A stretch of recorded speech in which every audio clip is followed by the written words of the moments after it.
Hello नमस्कार, जय हिंद साथियों। स्वागत है आप सभी का कौटिल्य एकेडमी में। साथियों, जैसा कि आप लोगों को पता है कि एमपी पुलिस कांस्टेबल की बम्पर वैकेंसी आई है, तो आप लोग चूकिएगा नहीं। आज के इस सेशन में हम लोग सिलेबस डिस्कशन करेंगे और उसमें भी साइंस को बेहतरीन तरीके से समझेंगे कि क्या क्या आने वाला है, कितने मार्क्स का साइंस आने वाला है। साइंस का वेटेज काफी ज्यादा है, तो हमको A to Z क्या पढ़ना है, कौन कौन से इसमें सब्जेक्ट हैं, फिजिक्स, केमिस्ट्री, बायो और इसके अलावा एनवायरनमेंट भी आपको इसमें पढ़ना होगा। तो कुछ भी ना छूटे और वर्दी आपको मिलेगी, जरूर मिलेगी। तो आइए शुरू करते हैं हमारा आज का सेशन। यहां पर मैंने आपको क्या प्रोवाइड कराया है, तो ये चीज आप समझेंगे कि आपको भौतिक विज्ञान फिजिक्स पहले पढ़ना है, फिर रसायन विज्ञान, जीव विज्ञान, इसको तो आप लोग पढ़ोगे ही पढ़ोगे, बट पर्यावरण, एनवायरनमेंट, इसे नहीं छोड़ना।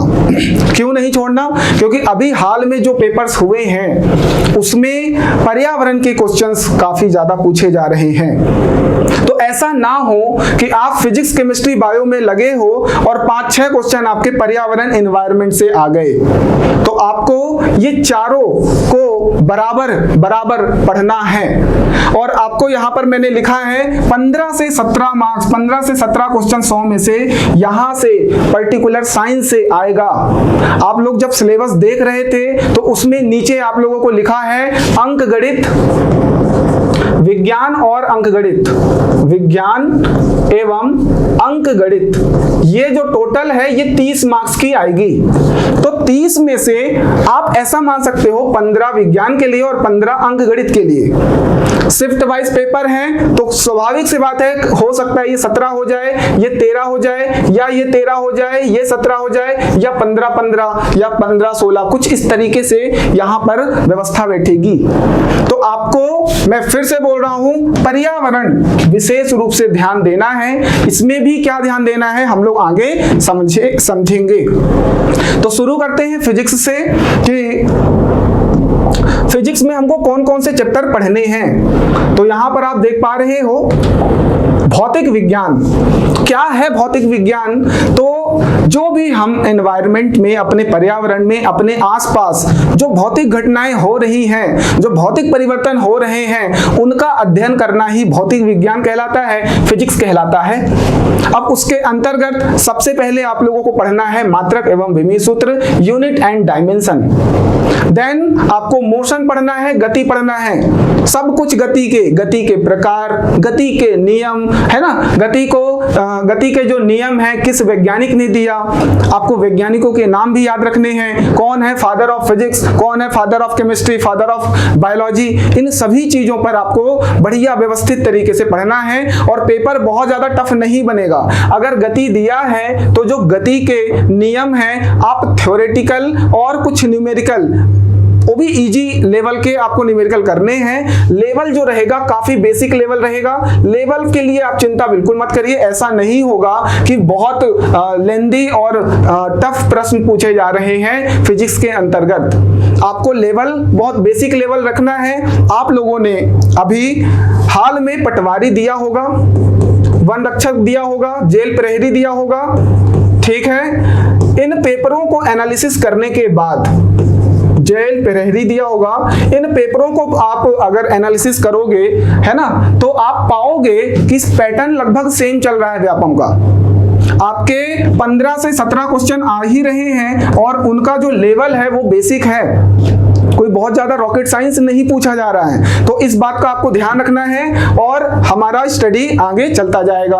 तो आप लोग जुड़ जरूर जाइएगा कौटिल्य एकेडमी से। तो यहां पर आगे देखेंगे वर्क, पावर, एनर्जी, कार्य शक्ति और ऊर्जा, ठीक। फिर गुरुत्वाकर्षण के नियम, गुरुत्व बल, गुरुत्वाकर्षण बल, फिर गुरुत्वीय त्वरण, पलायन वेग, ये सारी चीजें गुरुत्वाकर्षण के अंतर्गत पढ़ना है।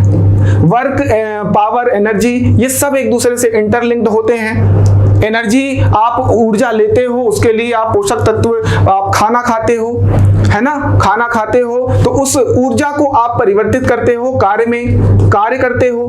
तो यहाँ आपको पूरा मैं समझाऊंगा कि कार्य और ऊर्जा इंटरचेंजेबल हैं, अंतर एक दूसरे में क्या होते हैं, कन्वर्ट होते रहते हैं। कभी ऊर्जा कार्य में और कार्य ऊर्जा में परिवर्तित होता है।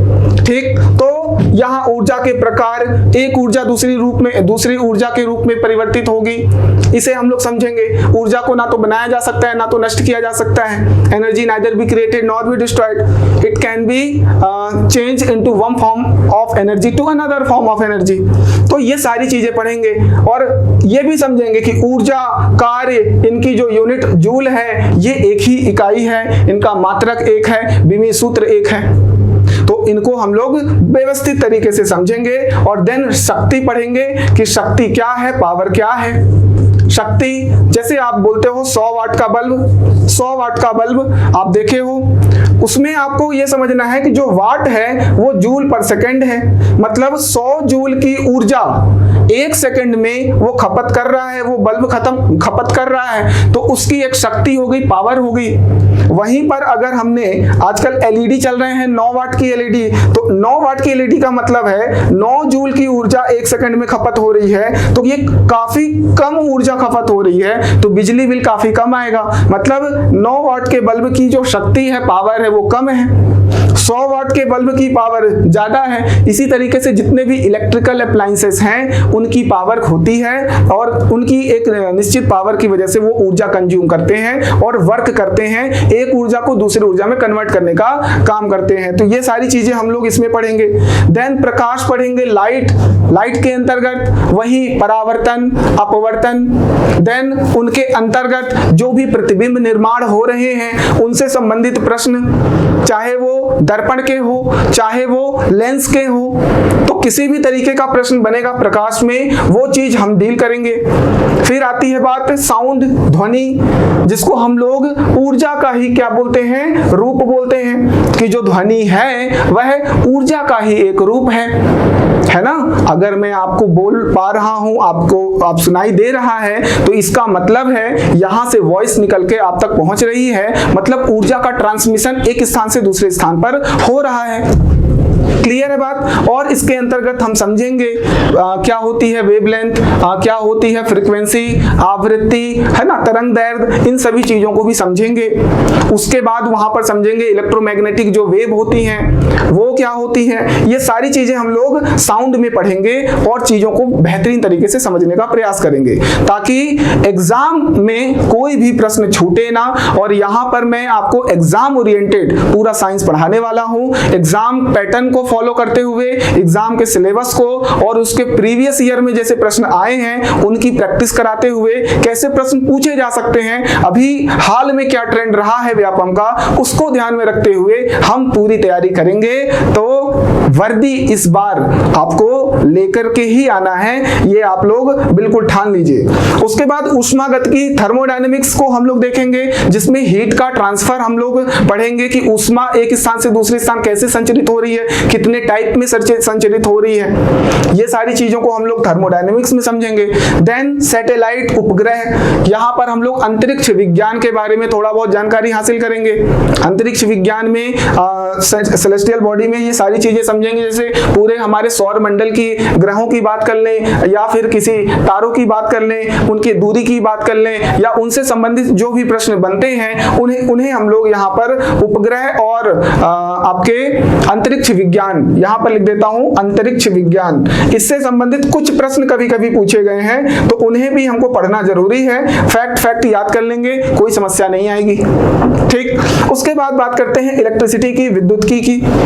विद्युत ऊर्जा, ये भी ऊर्जा का रूप है ना, और ये सबसे सिंपलेस्ट फॉर्म है। यहां से हम लोग बहुत आसानी से ऊर्जा को परिवर्तित कर लेते हैं, एक ऊर्जा को दूसरी ऊर्जा में आसानी से कन्वर्ट कर पाते हैं इलेक्ट्रिसिटी के द्वारा।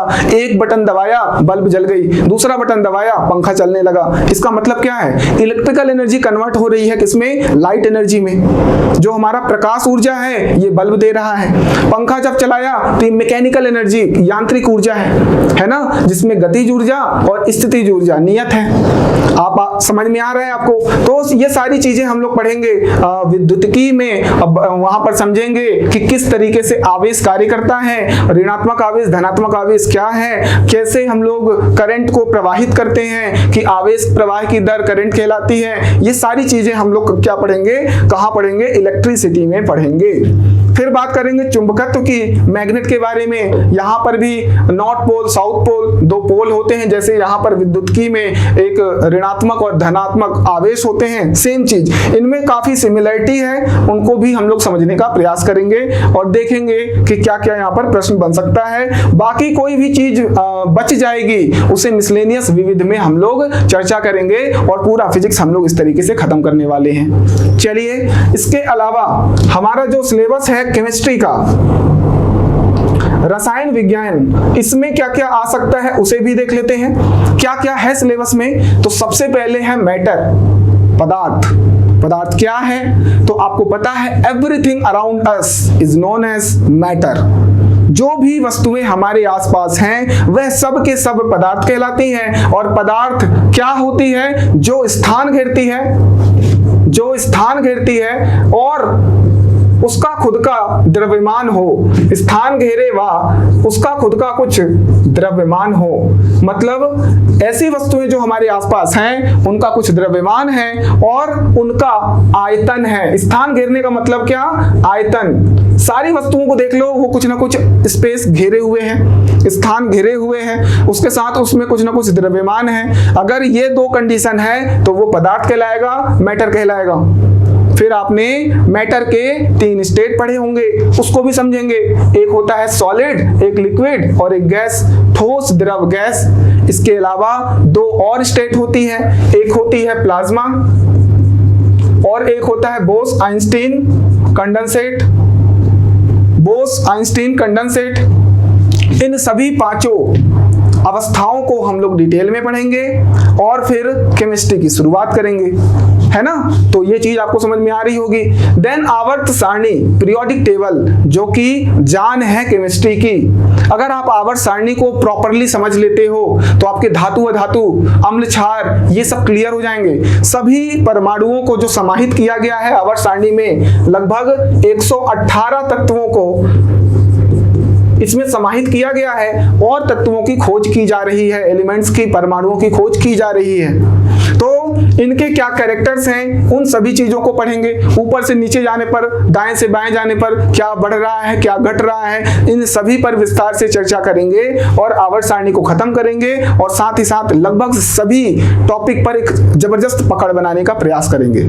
ठीक, उसके बाद ये जो मेटल है, नॉन मेटल है, मेटलॉइड है, ये सब के सब ये 118 तत्वों में से ही तो हैं। कुछ मेटल है, कुछ नॉन मेटल है, कुछ मेटलॉइड है, कुछ धातु, कुछ उपधातु, कुछ अधातु। इनको हम लोग क्या करेंगे, यहाँ पर पढ़ेंगे। देन फिर अम्ल, क्षार और नमक, हम बताएंगे कि H+ आयन है तो अम्ल, अगर OH- आयन है तो क्षार, और अगर pH मान अगर 7 के बराबर है तो वो क्या कहलाएगा, सॉल्ट कहलाएगा। आ रहा समझ में? तो ये चीजें हम भी यहाँ पर समझेंगे और इससे कौन कौन से प्रश्न बन सकते हैं उसे भी देखेंगे। देन फिर हम देखेंगे कि कार्बन और इसके कंपाउंड, इनमें समझेंगे क्या क्या इसके कंपाउंड हैं, यौगिक हैं, और इनमें जो आपके अपर रूप हैं उनको भी समझेंगे कि कार्बन के 3 अपर रूप हैं। आपके हीरा हो गया, ग्रेफाइट हो गया, फुल्लेरीन हो गई, वहां से क्या क्या प्रश्न बनेंगे, क्या होती है संयोजकता, और कार्बन की संयोजकता 4 होती है, वो कैसे होती है। इन सभी चीजों पर डिस्कशन करना है और क्वेश्चन को हमको लगाना है। क्वेश्चंस प्रैक्टिस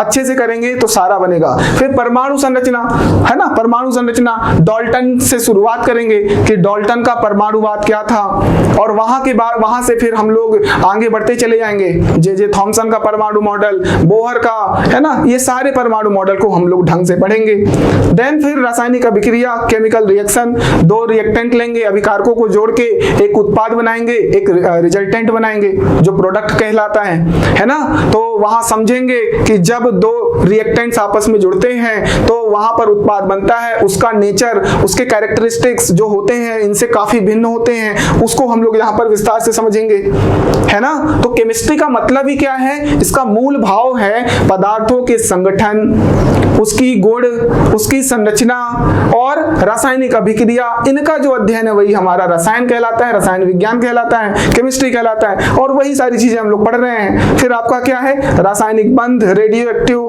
अयस्क, मिश्र धातु, और फिर जो बचेगा मिसलेनियस, विविध, उस पर भी हम लोग चर्चा करेंगे। तो ये सिलेबस आपको नोट कर लेना है और इसी सिलेबस के अकॉर्डिंग अपना पढ़ाई शुरू कर दो। ठीक, आगे बढ़ते हैं बायो की तरफ। जीव विज्ञान क्या है? जीव विज्ञान तो आपको पता है, बायोलॉजी, बायो में जो आपका बायो शब्द है उसका मीनिंग होता है लिविंग ऑर्गेनिज्म, लिविंग ऑर्गेनिज्म, और लॉजी का मतलब होता है स्टडी, अध्ययन करना। जितने भी लिविंग ऑर्गेनिज्म हैं उनका अध्ययन ही बायोलॉजी कहलाता है, चाहे वो पेड़ पौधे हो, प्लांट्स बोलते हैं, या जीव जंतु हो, कोई भी जीव जंतु हो सकता है, एनिमल हो सकता है, हम लोग सब कुछ इसी में आते हैं। तो इन लिविंग ऑर्गेनिज्म का जो अध्ययन होगा वो हम लोग बायोलॉजी में करेंगे, और शुरुआत करेंगे कोशिका व ऊतक से, कोशिका व ऊतक से, सेल एवं टिश्यूज से। अगर बॉडी की बात करते हैं तो बॉडी यहीं से शुरुआत होती है, सबसे बेसिक यूनिट होती है सेल, जिसको हम लोग कोशिका बोलते हैं। कोशिका आपस में मिल करके ऊतकों का निर्माण करते हैं, जिसको टिश्यूज बोलते हैं, टिश्यूज बोलते हैं, और टिश्यूज मिल करके अंग का निर्माण करता है ना, ऑर्गन का निर्माण करता है, ऑर्गन का, और ऑर्गन से बनता है सिस्टम, जिसको अंग तंत्र बोलते हैं, और सिस्टम से हमारा कई सिस्टम मिलकर के एक बॉडी का निर्माण होता है। तो ये पूरी की पूरी श्रृंखला हम लोग कंटिन्यू पढ़ते चलेंगे। उसमें हम लोग मानव शरीर संरचना पढ़ेंगे, वहां देखेंगे कि ब्लड सर्कुलेटरी सिस्टम, जो रक्त परिवहन संचरण है ना, रक्त परिसंचरण तंत्र, उस तंत्र को, उस सिस्टम को बढ़िया बारीकी से समझेंगे। फिर ब्रेन के फंक्शंस, ब्रेन जो है नर्वस सिस्टम है, मस्तिष्क और तंत्रिका तंत्र, इनको हम लोग विस्तार से समझेंगे। फिर ग्रंथियां, हार्मोन, कौन कौन से डिसीजेस हो सकते हैं, रोग हो सकते हैं, इससे संबंधित प्रश्न बहुत पूछा गया है और इसे आपको पढ़ना है। पोषण, न्यूट्रिशन, इसमें आप लोग तीन चीजें तो बहुत अच्छे से समझते हो, कार्बोहाइड्रेट, उसके बाद वसा और प्रोटीन, ये तो आप अच्छे से जानते हो। और अपने खाना जो डेली आपका फूड है उसमें इन तीनों को समाहित भी करते होगे, ऐसा मैं आशा करता हूं। तो इन पोषण तत्वों को, पोषण पूरा टॉपिक जो है यहाँ से प्रश्न बनते हैं, इसको भी हम लोग बहुत अच्छे से समझेंगे। देन पाचन, डाइजेशन पढ़ेंगे, कंकाल तंत्र, उसके बाद श्वसन और जो एक्सक्रेशन सिस्टम है ये, और वर्गीकरण, जीव जंतुओं का जो वर्गीकरण है उनको हम लोग यहाँ क्लासिफाइड करेंगे। फिर रिप्रोडक्शन, जनन और बॉटनी, ये इंपॉर्टेंट है, यहां से प्रश्न बनते हैं जिसको आप लोग छोड़ के जाते हो, बॉटनी, वनस्पति विज्ञान, है ना। जब चालू करूंगा तो बताऊंगा। बायोलॉजी में दो भाग हैं, एक जंतु विज्ञान और एक वनस्पति विज्ञान, एक है जूलॉजी और एक है बॉटनी। ठीक, तो ये सारी चीजें आपको पढ़ना है सिलेबस के अंतर्गत। फिर आप देखोगे पर्यावरण का पार्ट, पर्यावरण में हमको बहुत ध्यान से समझना है, पर्यावरण से संबंधित जितने भी चीजें हो सकती हैं वो पढ़ना है। और पर्यावरण के अधिनियम, जो जैसे कि 1986 का जो अधिनियम है, पर्यावरण संरक्षण अधिनियम, इसे भी समझना है। इसके अलावा जो भी एक्ट हैं उनको मैं आपको बताता चलूंगा, है ना। पर्यावरण के अंतर्गत पारिस्थितिकी तंत्र, इकोसिस्टम, इकोलॉजी, ये पढ़ना है। जैव विविधता पढ़ना है। प्रदूषण, जो 6 प्रकार के प्रदूषण हैं डिटेल में, उन्हें समझना है, ताकि यहां से कोई प्रश्न बने जिसको छोड़ के जाते हैं वो हम कर पाए। फिर जलवायु परिवर्तन, क्लाइमेट चेंज क्या है, हरित गृह प्रभाव, ग्रीन हाउस इफेक्ट, ओजोन परत का क्षरण, ओजोन लेयर डिप्लीशन, देन अपशिष्ट प्रबंधन करते हुए पूरा एनवायरनमेंट, पर्यावरण खत्म करेंगे। कुछ सम्मेलन हैं अंतरराष्ट्रीय स्तर पर, वैश्विक स्तर पर, है ना, अंतरराष्ट्रीय स्तर पर वो सम्मेलन शुरुआत करेंगे। जैसे कि स्टॉकहोम सम्मेलन है, स्टॉकहोम सम्मेलन, इस सम्मेलन की शुरुआत